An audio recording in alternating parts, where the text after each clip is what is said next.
Okay. അപ്പോൾ എന്താണ് market structure? മാർക്കറ്റിൽ ഫോളോ ചെയ്യുന്ന ഒരു സ്ട്രക്ചർ, അതാണ് മാർക്കറ്റ് സ്ട്രക്ചർ. അതായത് എന്താണ്, ഒരു ബിസിനസ് അതിൻ്റെ കോമ്പറ്റീറ്റേഴ്സുമായിട്ട് പിടിച്ചു നിൽക്കാനായിട്ട് അവർ മാർക്കറ്റിൽ ഉപയോഗിക്കുന്ന ഒരു സ്ട്രക്ചർ ഓഫ് പെർഫോമൻസ്. ഓക്കെ, അതാണ് മാർക്കറ്റ് സ്ട്രക്ചർ എന്ന് പറയുന്നത്. ഓക്കെ, അതിൻ്റെ മാർക്കറ്റ് സ്ട്രക്ചർ എന്ന് പറഞ്ഞിട്ടുണ്ടെങ്കിൽ is the way to classify and understand business. മനസ്സിലായില്ലേ? ബേസ്ഡ് ഓൺ എന്തിനെ ബേസ് ചെയ്തിട്ടാണ്? Degree of competition they have within their industry. Okay, ഒരു ബിസിനസ്സിന് അല്ലെങ്കിൽ എന്തായിരുന്നു മാർക്കറ്റിന്, ഒരു ബിസിനസ്സിന് അല്ലെങ്കിൽ കമ്പനിക്ക് അവരുടെ മാർക്കറ്റിലുള്ള കോമ്പറ്റീറ്റേഴ്സുമായി പിടിച്ച് നിൽക്കാൻ വേണ്ടി അവർ അപ്ലൈ ചെയ്യുന്ന ഒരു വേ ഓഫ് എന്തായിരുന്നു ഡിഗ്രി ഓഫ് കോമ്പറ്റീഷൻ. ഓക്കെ, അതിനുവേണ്ടി അവർ അപ്ലൈ ചെയ്യുന്ന ഒരു സ്ട്രക്ചറാണ് market structure.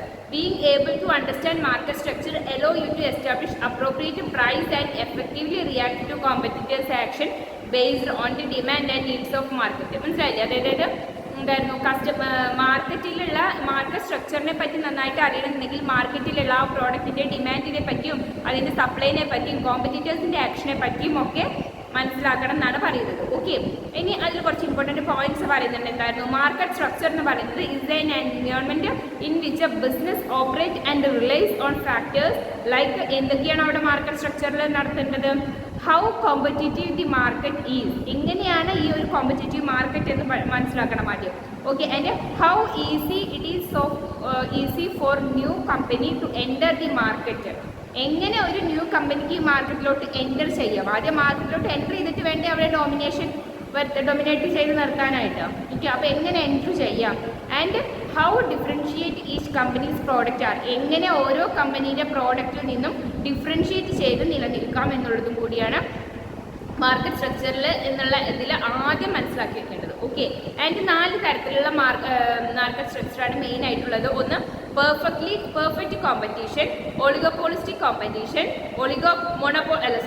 Monopolistic competition, oligopoly and monopoly. Okay, അപ്പോൾ perfectly competition, monopolistic competition, oligopoly and monopoly. പിന്നെ പറയുന്നത് എന്തായിരുന്നു, പിന്നെ ഒരു മാർക്കറ്റിലെ കോമ്പറ്റീറ്റേഴ്സ് ഉണ്ടല്ലോ, അവരെന്ന് പറഞ്ഞിട്ടുണ്ടെങ്കിൽ എന്തായിരിക്കും, പല രീതിയിൽ കോമ്പറ്റീറ്റേഴ്സ് ആയിരിക്കും. Likely it is that price can stay fair and competitive for customers, and some oligopoly and monopoly markets government regulations can keep companies from changing unfair prices. Okay, മനസ്സിലായില്ലേ? അതാണ് എന്ത് പറയുന്നത്, മാർക്കറ്റ് സ്ട്രക്ചറിൽ പറയുന്നത്. ഇനി കുറച്ച് ഇതിൻ്റെ ഫീച്ചേഴ്സ് ഒക്കെ പറയുന്നുണ്ട്, ജസ്റ്റ് നിങ്ങൾ വായിച്ചു നോക്കുക കേട്ടോ. എന്തായിരുന്നു, പ്രോഡക്റ്റ് പ്രൈസിനെ പറ്റി, number of companies in the മാർക്കറ്റിനെ പറ്റിയിട്ട്, അതുപോലെ number of customers who participate in the market, degree to which company products are homogeneous and are differentiated, അങ്ങനെയുള്ള കാര്യങ്ങളൊക്കെ ഇത് വായിച്ചു നോക്കുക. ഇനി നമുക്ക് 4 തരത്തിലുള്ള, അതുപോലെ എഴുതി വെച്ചിട്ടുണ്ട്, 4 തരത്തിലുള്ള മാർക്കറ്റ് സ്ട്രക്ചറാണുള്ളതെന്ന് പറഞ്ഞു. ഓരോന്നും എന്താണെന്ന് നോക്കാം. First, perfect competition market structure പറഞ്ഞിട്ടുണ്ടെങ്കിൽ എന്താണ്, ഇത് കണ്ടെയ്ൻസ് മെനി കമ്പനീസ്, ഒരുപാട് കമ്പനീസ് കണ്ടെയ്ൻ ചെയ്യുന്നുണ്ട്. ഓക്കെ, അതുകൊണ്ട് തന്നെ എന്തായിരുന്നു, economist don't exactly define how many companies that this requires enough so that each company has little influence over the market. അതായത് ഒരുപാട് കമ്പനീസ് ഉള്ളതുകൊണ്ട് എത്ര കമ്പനീസ് ഉണ്ടെന്നോ എങ്ങനെ അവർ ഇൻഫ്ലുവൻസ് ചെയ്യുന്നു എന്നുള്ളതൊന്നും അവർക്കൊരു ഐഡിയ ഉണ്ടാവില്ല. ഓക്കെ, അതായത് എല്ലാ കമ്പനീസും എന്താണ്, sell the same product at about the same price with the price fluctuations being very rare. മനസ്സിലായില്ലേ? പെർഫെക്റ്റ്ലി അല്ലെങ്കിൽ പെർഫെക്റ്റ് മാർക്കറ്റിൽ എന്താണ്, കോമ്പറ്റീഷനിൽ എന്താണ് വരുന്നത്, അതായത് ഏകദേശം എല്ലാ കോമ്പറ്റീറ്റേഴ്സും മാർക്കറ്റിൽ ആ പ്രോഡക്റ്റ് വിൽക്കുന്നത് ഏകദേശം ഒരു സെയിം പ്രൈസിനായിരിക്കും. ഓക്കെ, അവിടെ പ്രൈസ് ഫ്ലക്ച്വേഷൻസ് വരാൻ റെയർ ആയിട്ടുള്ള സിറ്റുവേഷൻസ് മാത്രമേ വരുന്നുള്ളൂ എന്നാണ് പറയുന്നത്. Okay, and a company can try to raise its price but it's unlikely for a customer to buy its because they can buy the same product from competitors at low price. മനസ്സിലായില്ലേ? അതാണ് അതിപ്പോൾ എന്താണ്, എല്ലാവരും ഒരേ പ്രൈസിലാണ് വിൽക്കുന്നതെന്ന് പറയാൻ കാരണം എന്താണ്, ഇപ്പോൾ ഒരു കോമ്പറ്റീറ്റർ അല്ലെങ്കിൽ ഒരു കമ്പനി അവരുടെ പ്രോഡക്റ്റിൻ്റെ പ്രൈസ് കൂട്ടിക്കഴിഞ്ഞാൽ അവർക്കുള്ള കസ്റ്റമേഴ്സ് കുറയും. കസ്റ്റമേഴ്സ് എന്ത് ചെയ്യും, അതേ പ്രോഡക്റ്റ് എന്താ പറയുക, മാർക്കറ്റിൽ വില കുറഞ്ഞ് കിട്ടുന്നുണ്ടെങ്കിൽ, കുറഞ്ഞ പ്രൈസിന് കിട്ടുന്നുണ്ടെങ്കിൽ അവർ അതിലേ വാങ്ങുള്ളൂ. അപ്പോൾ ഇവരുടെ ഡിമാൻഡ് കുറയേ ചെയ്യുള്ളൂ. അതുകൊണ്ട് ഏകദേശം എല്ലാവരും സെയിം പ്രൈസാണ് ഫിക്സ് ചെയ്യുള്ളൂ എന്നാണ് പറയുന്നത് പെർഫെക്റ്റ് കോമ്പറ്റീഷനിൽ. രണ്ടാമത് പറയുന്നത് മോണോപോളിസ്റ്റിക് കോമ്പറ്റീഷനിൽ എന്തായിരുന്നു, അതായത് competition market structure features many sellers meaning it is easy to enter the industry. Okay, അവിടെ ഒരുപാട് സെല്ലേഴ്സ് ഉണ്ടായിരിക്കും. ഒരു പ്രോഡക്റ്റിന് തന്നെ ഒരുപാട് സെല്ലേഴ്സ് ഉണ്ടായിരിക്കും. അതുകൊണ്ട് തന്നെ ഒരു പുതിയ ഒരു കമ്പനി ആണെങ്കിൽ പോലും മാർക്കറ്റിലോട്ട് എൻ്റർ ചെയ്യുക എന്ന് പറയുന്നത് ഈസിയാണ്. ഓക്കെ, പക്ഷേ combining aspects of monopoly and competitive market, companies within A monopoly structure can sell products that are similar but features are lightly difference. മനസ്സിലായില്ലേ? സിമിലർ പ്രോഡക്റ്റ് ആണ് അവർ വിൽക്കുന്നതെന്നുണ്ടെങ്കിലും അതിൻ്റെ ഫീച്ചേഴ്സിൽ എന്തെങ്കിലും സ്ലൈറ്റ് ഡിഫറൻസസ് ഉണ്ടായിരിക്കും. ഓക്കെ, അതുകൊണ്ട് തന്നെ എന്താണ്, this allows them to have small amount of market power based on how they differentiate product. Okay, ഓരോരുത്തരും ഓരോ കമ്പനിയും അവരുടെ പ്രോഡക്റ്റിനെ ഒരു സ്മാർട്ട് ഫീച്ചേഴ്സിൽ ഡിഫറൻഷിയേറ്റ് വരുത്തുന്നതെന്ന് പറയാം. എന്ത് ഡിഫറൻസ് ആണ് അവർ വരുത്തുന്നത് അതിനെ ഡിപ്പെൻഡ് ചെയ്തിരിക്കും ആ മാർക്കറ്റിൽ അവരുടെ എന്താ പറയുക നിലനിൽപ്പ് അല്ലെങ്കിൽ അവരുടെ ഒരു സ്ഥാനം ഉറപ്പിക്കുക എന്നാണ് പറയുന്നത്. ഓക്കെ, ആൻഡ് പിന്നെ ഇതിൽ പറയുന്നുണ്ടായിരുന്നു, if the price goes too high or consumers decide they want to cheaper product, they look for a substitute. മനസ്സിലായില്ലേ? The monopolistic competition allow them to find a suitable alternative for lower price. അപ്പോൾ monopolistic competitionലും ഈ പറഞ്ഞ പോലെ price കൂട്ടി വെച്ചിട്ടുണ്ടെങ്കിൽ എന്ത് ചെയ്യും, price കൂടുതലാക്കി വിറ്റ് കഴിഞ്ഞാൽ കസ്റ്റമേഴ്സ് എന്ത് ചെയ്യും, അതിൻ്റെ സബ്സ്റ്റിറ്റ്യൂട്ട് പ്രോഡക്റ്റ് തേടി പോകും. ലോ പ്രൈസിന് കിട്ടുന്ന സബ്സ്റ്റിറ്റ്യൂട്ട് പ്രോഡക്റ്റ് തേടി പോകും. അപ്പോൾ എന്താ പറയുക, അങ്ങനെ മാർക്കറ്റിൽ അതിന് കമ്പനിക്ക് നിലനിൽപ്പില്ലാതെ വരും. അപ്പോൾ എപ്പോഴും മോണോപോളിസ്റ്റിക് കോമ്പറ്റീഷൻ എന്താ നോക്കുന്നത്, find a suitable alternative for low price. Suitable ആയിട്ടുള്ള ആൾട്ടർനേറ്റീവ് ആണ് അവർ നോക്കുന്നത്, ലോ പ്രൈസിൽ കിട്ടുന്നത്. ഓക്കെ, ആൻഡ് തേർഡ് വൺ പറയുന്നത് ഒളിഗോപോളി. ഒളിഗോപോളി എന്ന് വെച്ചിട്ടുണ്ടെങ്കിൽ എന്തായിരുന്നു, എ ഫ്യൂ ലാർജ് സെല്ലേഴ്സ് ഉണ്ടായിരിക്കും that sell to many consumers. അപ്പോൾ എന്തായാലും ഒരുപാട് ലാർജ് സെല്ലേഴ്സ് ഉണ്ടായിരിക്കും, അവർ ഒരുപാട് കൺസ്യൂമേഴ്സിന് സെല്ല് ചെയ്യുന്നുണ്ടായിരിക്കും.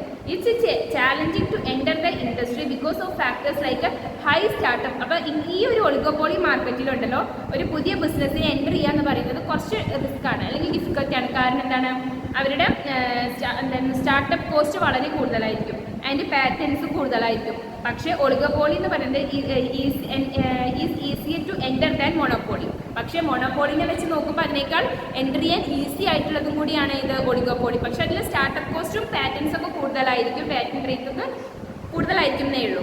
ഓക്കെ, അതുപോലെ തന്നെ the differences in is that each company has enough market power for its action to affects it competitors. ഓരോ കമ്പനിക്കും ഉള്ള ഓരോ സ്ലൈറ്റ് ഡിഫറൻസസ് എന്തായിരുന്നു, മാർക്കറ്റിലുള്ള കോമ്പറ്റീറ്റേഴ്സിനെ അത് എഫക്ട് ചെയ്യും എന്നാണ് പറയുന്നത്. Okay, and companies may sell identical product like in perfect competition or differentiated product like in monopolistic competition.